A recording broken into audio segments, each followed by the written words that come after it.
qui est doué pour l'entraînement. C'est pas un Modulo. Modulo est quelqu'un d'exceptionnel, il s'entraîne tout le temps. Mais attention, c'est pas parce que Bombardier a perdu par KO il y a plus de 2 mois en MMA, parce qu'on sait quand on se fait toucher KO au premier round, ça s'appelle un KO à froid. Ça arrive aux plus grands champions. Donc il faut pas enterrer Bombardier, parce que Bombardier, il peut être motivé, il a rien à perdre. Il est en fin de carrière, il a plus de 40 ans, il a rien à perdre. Il va tout donner. Il va jouer le tout pour le tout. Et on sait que Bombardier, il avance tout le temps. Et on sait que Balagay, il aime pas qu'on avance sur lui. Donc ça peut le perturber. Mais on sait que Balagay a vraiment fait des progrès en termes de préparation, en termes d'entraînement, qu'il est beaucoup plus sérieux qu'avant. Tout est jouable. Moi, je vois 50-50. Voilà. Comme je vous ai dit tout à l'heure, moi, je veux voir un beau combat. Je veux que les deux athlètes me fassent plaisir et qu'on ait un peu de suspense dans ce combat. Ok, on comprend bien la position du coach. Lui, il favorise un bon combat de lutte. Et en termes de boxe, coach, je vais terminer là-dessus avec vous. Je sais que vous êtes un champion du monde de kickboxing et vous êtes même un préparateur mental, mais aussi un coach en boxe pour beaucoup de lutteurs ici que vous avez eu à former dans le passé.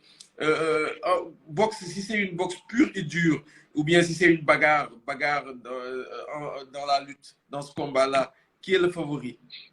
On sait qu'en lutte pure, c'est Balagay 2 au niveau de la technique. Mais attention, Bombardier, il a du poids. On l'a vu que lors du premier combat, il a battu quand même Balagay en moins de 40 secondes. Donc Bombardier, c'est pas la technique, mais c'est la puissance. C'est comme un tank, il fonce dedans. Et par contre, en termes de coup de poing, la puissance, elle va être de côté de Bombardier. Parce que l'erreur que font beaucoup les Sénégalais, Balagay, c'est bien, il s'est préparé à l'INSEP, il s'est préparé en France, mais là, on se prépare pas.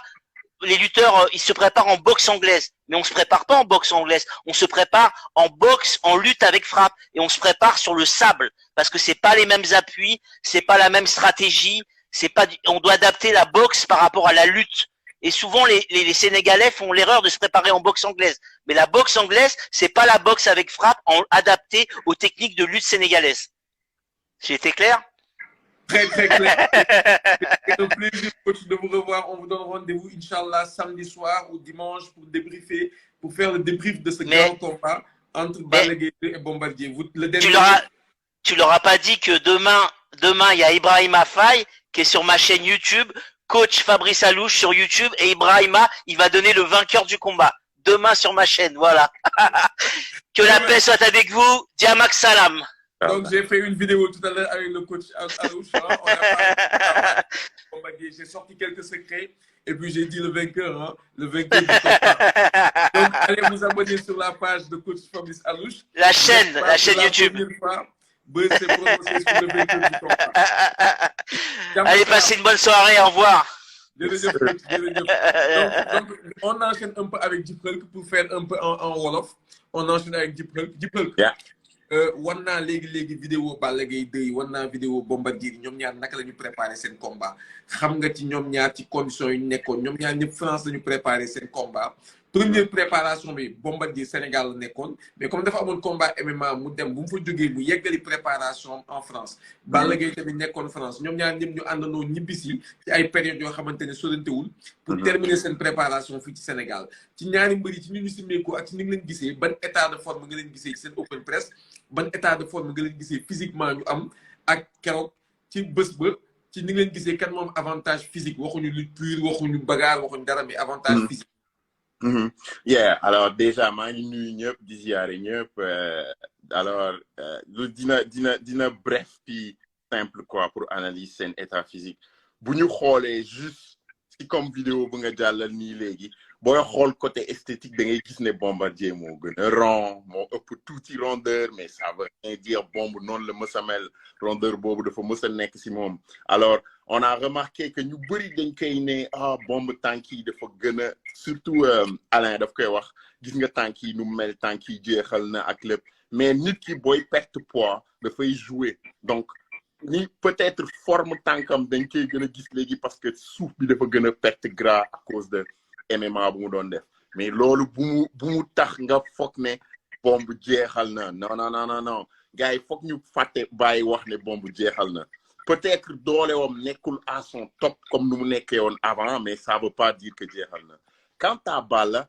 franchement wax naa ko waxaat naa ko bi ma gisee physique am dès si open press bi dama yónnee message coach am di ko féliciter féliciter ko mooy pour évolution bu ma gis ci moom au cours de année bi bu mu commencé prépam pour combat bi ba nu mu jege ses premiers combats bi je trouvais qu'il était parfait mais là bu mu ñëwaatee encore je lui ai levé le chapeau ndaxte benn poids lourd comme moom boo xamante ne dafa mobile comme moom c'est dafa rare te jafe te nit ki mën nga ko gis mu def benn 100 mètres ak nu muy bouger rek tu sens la fraîcheur physique ci moom ak nu mu moomee yaramam alors ça fait une très très grande différence tu vois maintenant bombe tamit open press am da nga gis ne bombe il est toujours là lenteur boobu ma déplacement mais combat boo xamante ne bu ma doon jox si seen préparation physique wax naa ko ba pare damay jox préparation Balla Gaye 2 55% jox Bombardier 45% pour être dans le positionnement correct. Tu comprends ce que je veux dire? Maintenant, si préparation physique, ça regroupe doole, vitesse, ak yëpp.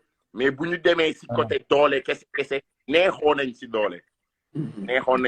Loolu moom on a révolu pas jamono bu ñu naan bombe moo ëpp doole ci lamb ji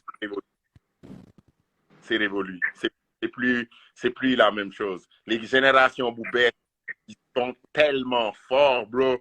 Next level là donc léegi ñoom bombe il fait partie de la course mu ngi si course ba léegi mais gars yi léegi dañ ko dab ak doole quoi. gars yi léegi dañ ko dab ak doole kontaan naa ci yow bu baax Djib Hulk ñu ngi lay ziar di la bëggee bu baax di rafetlu kàddu yi itam yes sir. Attends balaa may dem foog ma wax ak sa copain bi à côté sa copain bi keroog dernière fois bi daf ma fi xas quoi ne dama contrôle Tapha Tine ce qui n'est pas le cas du tout. man sama peu importe damay jaar si digg bi tout le temps bu ma faraluma kenn mais dinaa wax li fi nekk ok te fu mu nekk nii bu ma doon teg sama xaalis pour xam naa ne question boobu di si ñëw dinaa teg sama xaalis pour l'instant si Balla ba préparation ba combat bi bu jotee Balla bu nekkee foofu di daw yu dul jeex comme nu mu tàmm di def topp ambiance bi bañ a gérer énergie wam ba combat bi jot bu boobaa sama 50-50 laay nekk.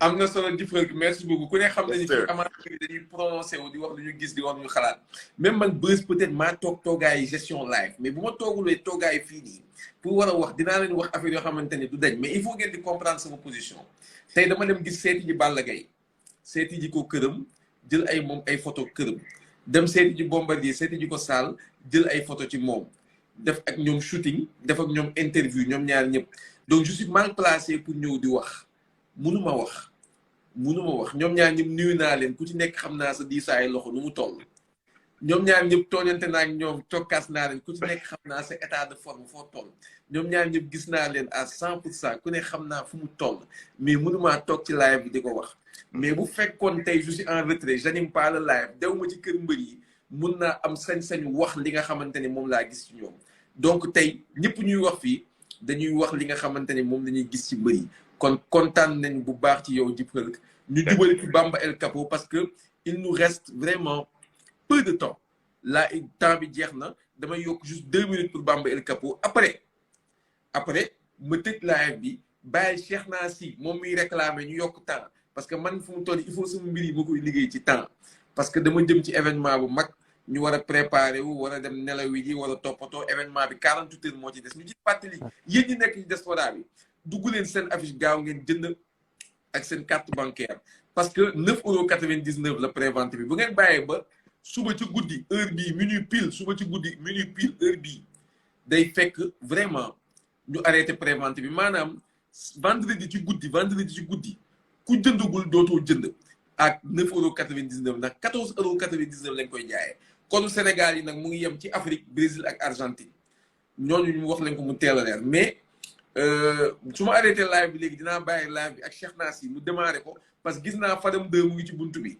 bëgg naa dégg Fadam 2 lu muy wax ci Lutte TV donc bëgg naa itam tey jii dégg amateurs yi nga xamante ni jotaguñ jël kaddu ñu jël kaddu ci combat Balla Gaye Bombardier donc loolu ñu bàyyil ko Cheikh Nassi mu démarré benn live léegi mais dañuy def transition ci Bamba El Capo di leen yëgal ni itam seen affiche am na page yéen a ko doon réclamer seen affiche am na page Instagram suivre leen page Instagram bi di ngeen fa gis ay photos yu exclusives jour lamb ji lépp lu nekk ci biir lamb ji avant 17h dina leen ko may ci seen affiche.com Instagram bi mu am nii bu mu ubbi donc ñu leen di wax ngeen gaaw ci abonné ci moom la ñu épinglé nii ci commentaire dugg leen Instagram seen affiche donc Djib Reug merci beaucoup. jaajëf. ñu dem ci Bamba El Capo moom fu mu toll nii c'est joyeux Noël boobu ba léegi Tapha Tine def Boy Niang lu mu koy def Bamba El Capo moom joyeux Noël. mais kii nee na da la doon nuyu rek xam nga kii. te dama ko seeti quoi bëgg. ah mais kii kan xam nga kii. mu ngi jël ndax xam nga xamoo kii. ah kii am na ku may jox de. 2 giga la. mais 2 giga dafa jël poids. waaw nan laa def. 2 jëlul giga poids dafa de. yokk par rapport ak combat bi mujj bi. tegal foofu sa loxo noppil ok baal booy mais Bamba ñu jëm ci bés. baal Balla booy Gaye 2 tuuti ma ne Boy Niang.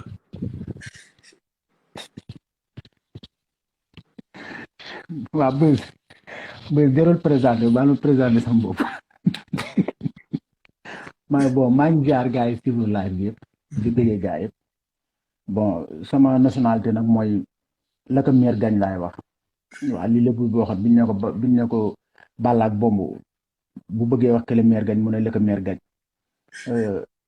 bis bi soreetul bon su ma ñëwee ci Mourtala am na fu ma d'accord ak moom mais am na foo xam ne d'accorduma ak moom dafa dem indi ay benn ci site yi mu dem indi teg damay dégg ñu ne Bombardier koo wax ñu ne droitier bi la ci am droitier bi la ci am mais bu jëlee ceeg dóor na le kan la fi dóor dama dëggee ñëpp kan la fi dóor Balla Gaye 2 ma dàq bëri teewul mën nga bëri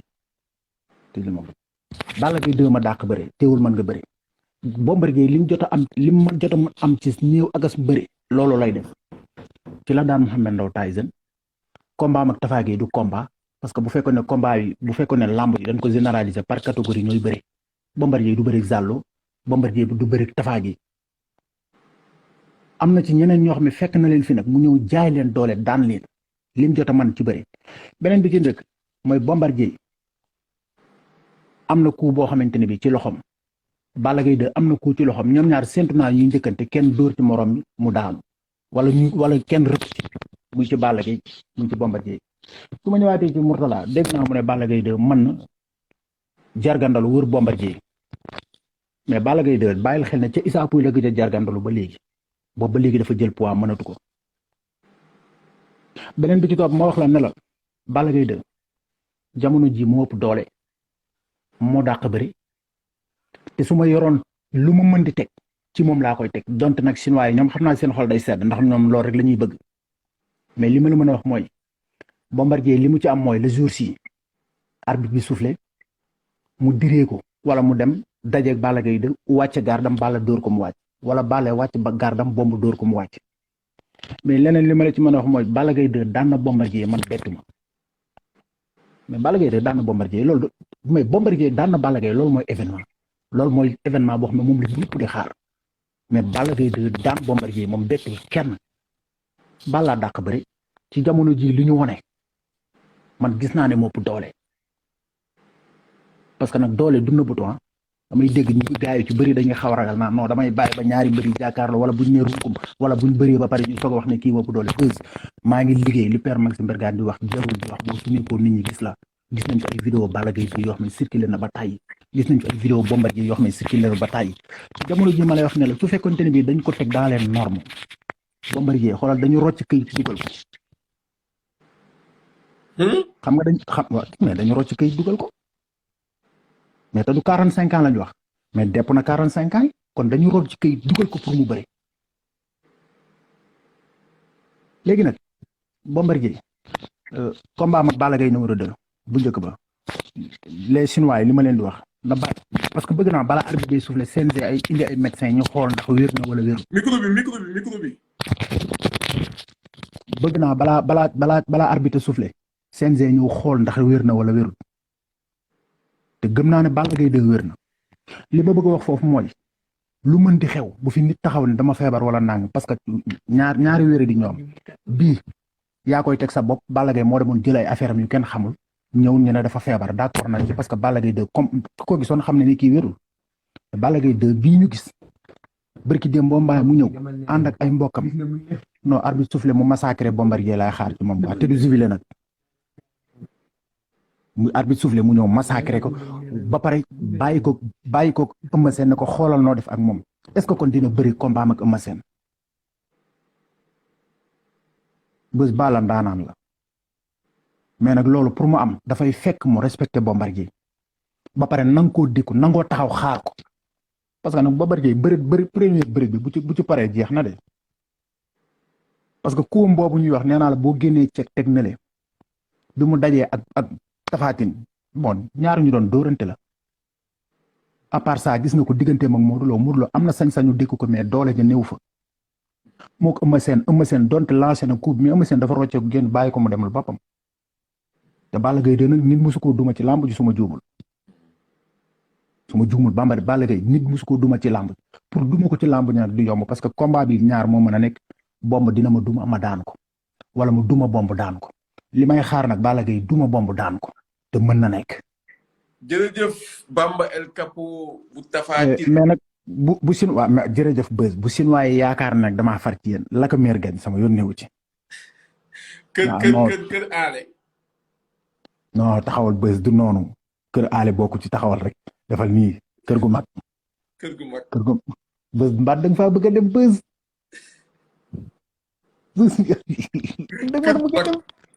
kër Baye Laay. kër sëñ Mbay Saar. kër Seex. Mbudaay. Xalwa. Sambe.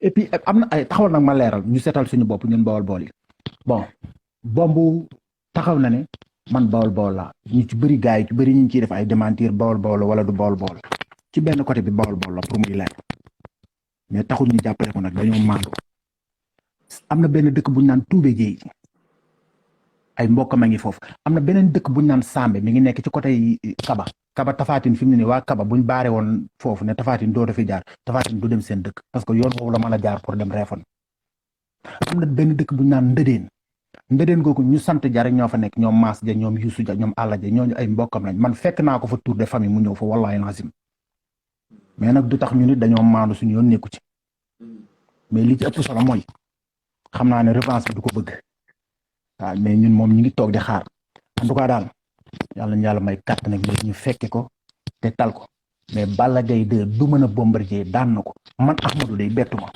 mais Bombardier daan na Balla Gaye day bett na wax dëgg yàlla bett na bu amee daal surprise la pour ñëpp. jërëjëf. waaw di wax lu ñu amoon ci waxtu jeex na mais ñu leen di wax ni ñun bu ñu génnee léegi Cheikhna Sy jël na engagement dina ubbi léegi live bi jël ku mel ni Fadam 2 mu toj làmb ji Cheikhna Sy 30 minutes de live rek la ñaan kon ñu bàyyi la. mais 2 giga ñu ngi ci liggéey bu metti neel booy nañu waaj. kanam gisoo xàmmee wu ma ko sax. non buzz neel booy nañu waaj ñu ngi ci liggéey bu metti mu ko denc roq si fii lekk te ñëwul di lekk ka naan de. baax na mi cool. def si code. def ci code. bëggoon nañ gën a toog. gën a def live bi gën a yaatal live bi mais malheureusement xam nga comme nekkuñu ci kër ga ñu ngi ci bureau ba ah te wax dëgg yàlla war a ñibbi donc dañ leen di mun def lu dul di leen tàggu di leen wax ni Cheikhna Sy mu ngi ñëw léegi commencé waat live bi ak Fadam jël tumaani ay ñoom tumaani Sow Pulo Ardo Serigne Ndiour ñu waxtaan yaatal waa ana ki waxoon combat Balla Gaye 2 Bombardier du am. yaa ne mbarooy ku man sa morom daane mari laay laali yaa ne mbarooy billahi maa njaboot ku man sa morom daane mari laali wàcc ma daan naa la wóorul ku daan da ngay seete kaw mari bëri leen ndeysaan si tënk daal lamb ji boo moytuwul xam nga la wàcc ma daan naa la wóorul boobu rek kin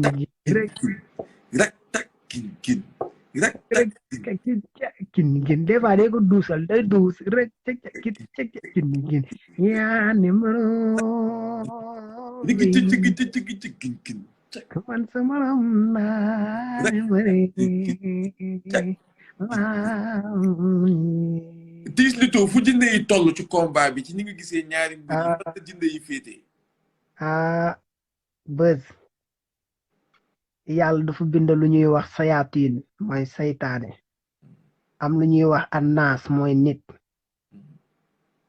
yaa ngi dégg nit nag yàlla da ko may xam-xam mais jinne ko ëpp xam-xam ndax jinne day gis lu ñëwagut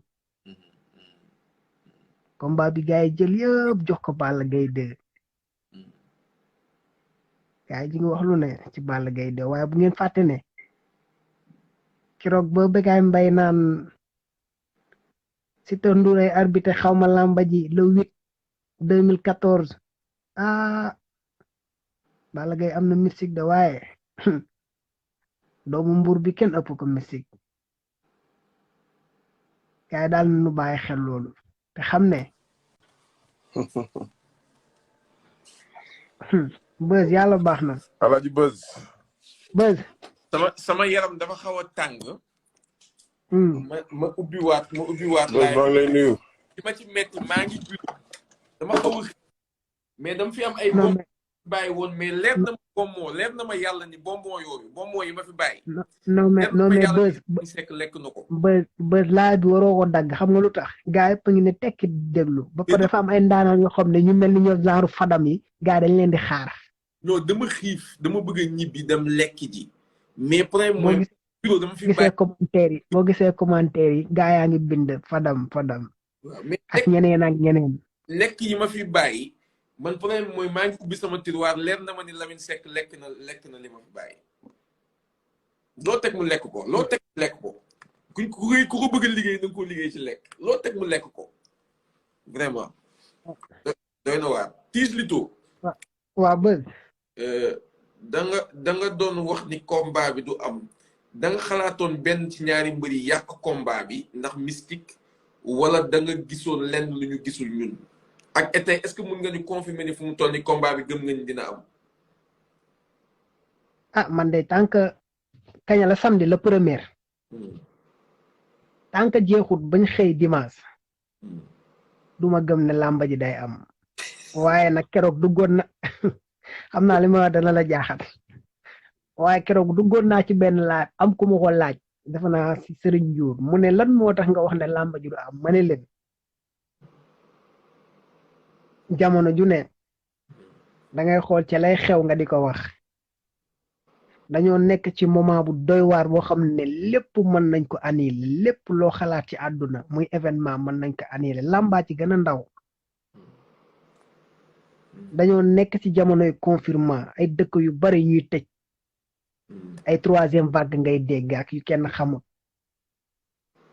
moo tax ma ne leen carrément làmb ji tant que xëyu leen ba at bi ba ñe Balla Gaye daan na wala Bombardier daan na seen YouTube yi di ko teg ak télé yi bu leen jàpp ne am na foofu laa ko tegoon.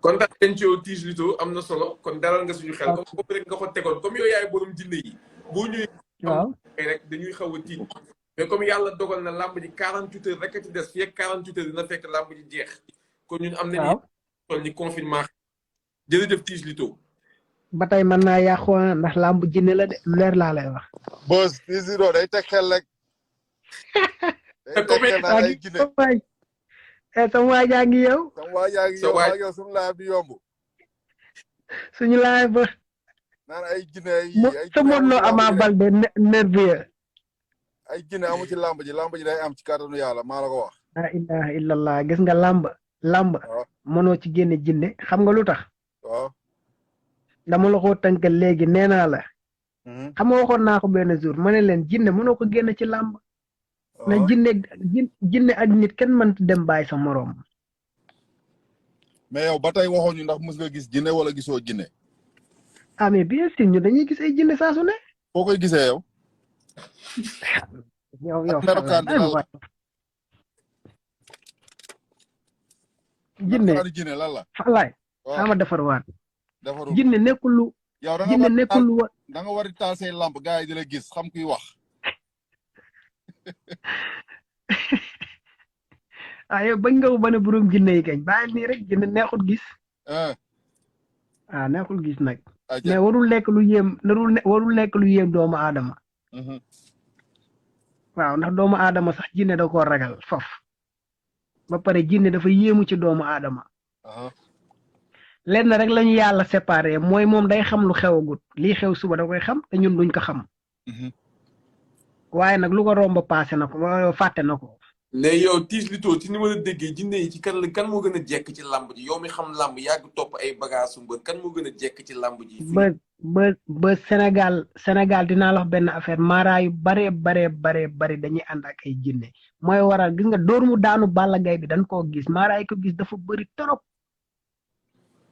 Balla Gaye day dóor Bombardier mu daanu boobu amoon na mais amatul loolu dañ koy yàq dindi nañ ko dóor mu daanu waaw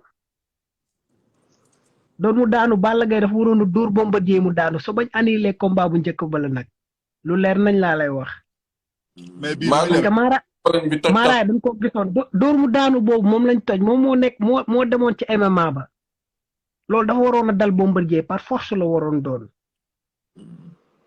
maa lay walu am solo gis nga Ama Baldé dafa ne barki Serigne Saliou Mbacké damay daan guy gi premier combat ba ñu daje signature ba ci biir signature bi daan na ko pourtant de lu ngeen bàyyiwul xel da koo plaqué Serigne Saliou boo mu waatee noonu ak maaraay daan na ko pourtant daan na ko de mais ci biir géew bi guy gi da koo daan gars yi dañuy dëppandi làmb bës kii jinne bi day nelaw ne ko mu dem tëddi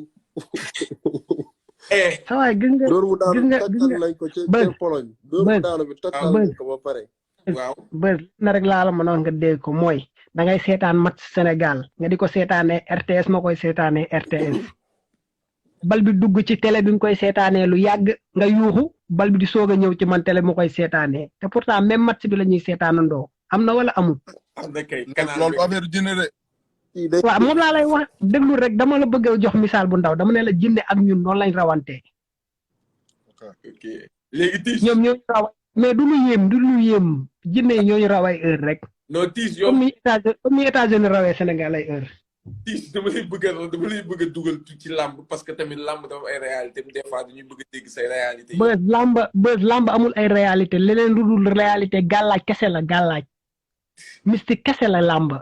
ok amul entraînement. voilà amul dara ok. xoolal bës barki Seydina Muhammad mbër mu si neex na dem xoolal na dem Europe tëdd noos faju def lu ko neex sañse ay mbokkam dugal ko ci àll bi muy sangu bay tooy bu xëyee trotine cukki tuuti dugg ci saali toilette yaram wi rafet mais làmb mystique kese la loolu man maa la ko wax fii tey. depuis c'est que lu muy wax da ko gëm dafa am conviction. bës nee naa la punkal mu daanu yomb na nee naa la daanu gën a yomb si àdduna léeg-léeg nga dox xeeru ndaw pasakalu nga daanu du dara. lépp daal gàll. mais lamb mystique la lamb mystique gu kese la sangu ba tooy xepp ñëw taxaw arbitre bi sifflé xam nga yow yaa ma gën a xam. mais Modou Lo léegi dégg naa du takk gàllaaj diggante ma Ama Baldé de boobu benn kii bu ndaw la rek. du lan du takk gàllaaj. waaw. Modou Lo bés bu ko defee laa la wax loolu bés bu ko defee mooy pare na ci lambu Sénégal man maa la ko wax. Modou Lo mu ñëw ci làmba takkul gàllaaj Modou Lo mi nga xam ne day daan mbër gaay daw du yuux arbitre bi di ko wër pour yëkkat loxaam muy jeex ay gàllaaj ci suuf si. da doon mais posé sa tegal sa baaraam foofu mu ñëw ci Abou Sarr ñu ñëwaat tuuti ci làmb ji Abou Sarr. waaw. teg sa kanam feeñ na en général masque ngay sol gaay di laajte ana kii mais Abou. combat bëgg nañ. fekk may job quoi maa ngi nuyu champion Falaye maa ngi koy siyaar bu baax. mu gisoon. dóor mu daanu tottal nañ ko ca Pologne xamatuma Pologne riche xawma waajoo jël na ko mais comme man duma ci sori Balla Gaye ñemewul bomba waxoon naa ko fi gars yi di foog damay ruube Balla Gaye ñemewul Bombardier tusam boobu di muy def nii yëpp di wax yëpp boo xoolee boo analyser ñoom ñaar seen communication da ngay xam ni le gars ñemewul Bombardier lu leer laa lay wax combat man li ma gëm man nag néew ma fi di wax ay mystique man ci lu rationnel laa koy teg boo leen analyser ñoom ñaar gars yëpp gis naa analyse yi man xawma tey lu leen dal ñoom ñëpp moom dañoo bari nag chinois yi dañoo bari ñëpp ne nañ Balla Gaye mais man waaye dama ne Balla Gaye Bombardier waru ko plaqué muy teg fes dafa war a jaaxaan bon mais gàllaaj yee bëri mu teg fes. non loolu moom gis nga. waaw Bombardier war na la plaqué ngay teg fes da nga war a jaaxaan bu dee logique. mais Balla Gaye ay jinne kese la. la benn anecdote gis nga Beuz Bombardier dafa bëri Yékini daan ko.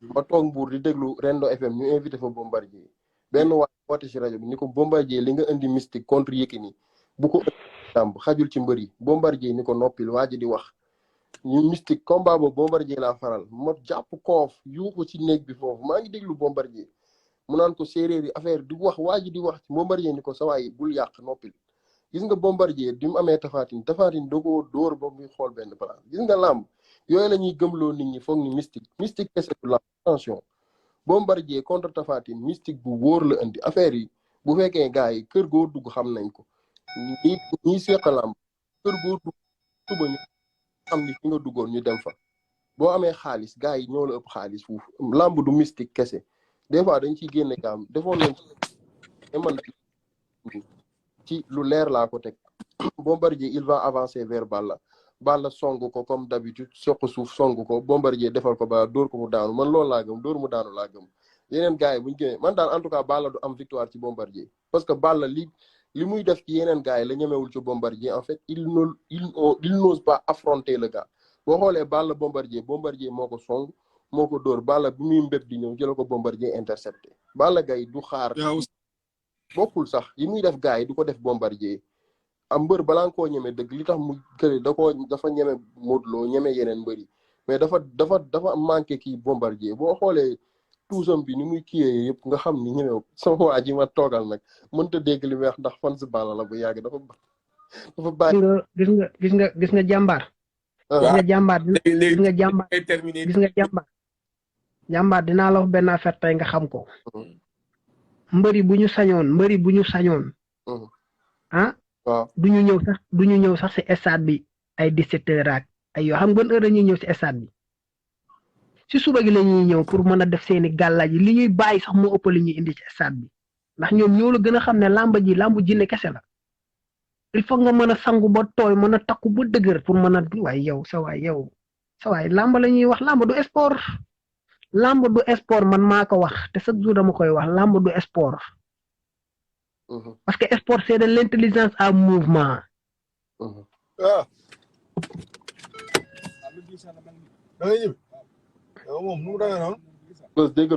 déggatuñ la. Oh, ok. ma ne Abou Sarr dernier mot pour Tige Luthor dernier mot. bon dernier mot li may wax daal mooy na gars yi def attention il faut qu'il fasse des analyses yu leer nañ bàyyi di wax waxu far chinois yi ñoo fi nekk bëgg ñoo coloniser ci làmb ji.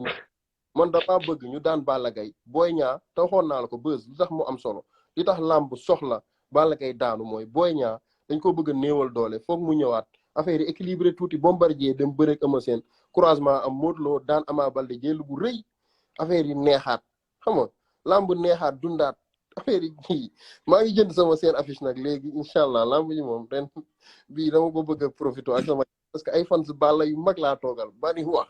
foog ma daan leen xam nga yaa ma gën a xam. mais kontaan nañ ci yow Abou Sarr Tige Luthor dernier mot. waaw sama dernier mot moom maay sant ñëpp di gërëm ñëpp ah. di am contentement bu baax di ñaanal suñ champion bi nag Falaay. am na solo di ko wax ne ko xoolal lenn rek moo ñu metti mooy li mu financé wul ci làmb mais bu financé woon ci làmb ak xol bu rafet bu mu yor kon heure bi doon na champion. financé mooy def gàllaaj. waaw gàllaaj gu bari di sangu ba tooy di ñumee dugg fu kenn dul dugg Beuz di yeewu 4h du matin di tëb si almeer yi loolu moo lay tax a daan mbër man maa la ko wax. làmb ku ko loolu ku ko mënul ci làmb Fadama ngi loolu ku ko mënul ci làmb doo sori man maa la ko wax ku mënta yeewu 4h du matin di jaar ci almeer yi boo paree wàcc tefesu géej. loolu mbër mu ko mënul déggoo li ma la wax doo yàgg ci làmb doo ci sori man maa la ko wax mbër boo ko bëggee doon koy ceddo ngay yor doo gëm yàlla doo gëm yonente bi gëm yàlla ak yonente bi nag intérieurement yi nga koy doon pour kanamu nit ñi nii rek mais sa xol au fond du ko doon asalaam. jàmm xewul astaghfirullah Fadam man kii yëpp na ma Fadam kii ni ñuy def ak moom kii ay Guinée ko sonal dama yaakaar Guinée da ko mbéjoon. non non non il a des problèmes ah est-ce que xam ngeen Tige dafa am ay problème non Tige kay mooy loolu. mais Fadam lamb bi bëgg naa ci dégg kàddu mbër ah parce que yow champion nga def nga lu ne ci lamb te dama laa namm ci sama live bi. dëgg la waaw gëj naa ci live trop nag. dégg nga ci trop macha allah te di nga ci dugg di ci wax loo xamante ne ah macha allah ñu ngi koy bàyyi xel nan nga jàngatee combat Balla Gaye Bombardier. waaw combat bi ni ma ko jàngatee parce que gars yi bëri jël nañ lépp jox ko Balla Gaye. te Balla Gaye revanche lay jël si. Bombardier néewul doole. te nekkul mbër bu ragal tamit. te Balla Gaye ni mu bëggee bëreeg Bombardier loolu daanu Bombardier. ay sañ-sañ affrontement yooyu daanu Bombardier boo ko bëggee daan na koy nax. ndax guy gi taxaw la guy xam nga guy. dëgg la waaw. guy nag doo ñëw rek bëgg koo jaay doole sempi ko. te boo koy gor faa nga koy rondu di rondu côté yi. Bombardier boo ko bëggee daan na nga koy nax pièce ko. mu nga woo ci xeex parce que moom nekkul mbër boo xam ne nii du daw xeex. te boo ko dóoree day ñëw loolu ñëpp xam nañ ko moom sax xamal na ko boppam. mais da nga koy cokkaas woo ko ci xeex bu ñëwee boo koy booy yër bi génnaat parce que da lay bëgg a mbaar quoi comme def Eumeu Sène parce que moom combat mu Eumeu Sène man noonu laa gisoon combat bi mooy Eumeu Sène bu ñuy dajee si kii bi open press bi loolu laa ko wax. nee naa ko Bombardier boo ko bëggee daan da nga koy yër génnaat. poids lourd noonu nga koy daane da nga koy pièce. boo ko yëree génn faaw mu rëb parce que da lay jéem a mbaar. mais ay sañ-sañ ay jaay doole yooyu daanu Bombardier de. te lépp ñu ngi jël na jox ko Balla Gaye. nañ def attention bu baax chinois yi. et bëri nañ ci live bi di sonal nit ñi seen drapeau yi di sonal nit ñi. Bombardier yow waa Falaye maa ngi dégg ngeen naan ay Bombardier guy la dugg na fi Balla Gaye instant yi tronçonneuse la xam nga lan mooy tronçonneuse. waaw tronçonneuse guy muy garab bu mu mënta doon daf koy dagg. instant bi loolu la ñu nekk nii. moytu mu taxaw suñu diggante dañ koy defaral bagage. moytu mu paan.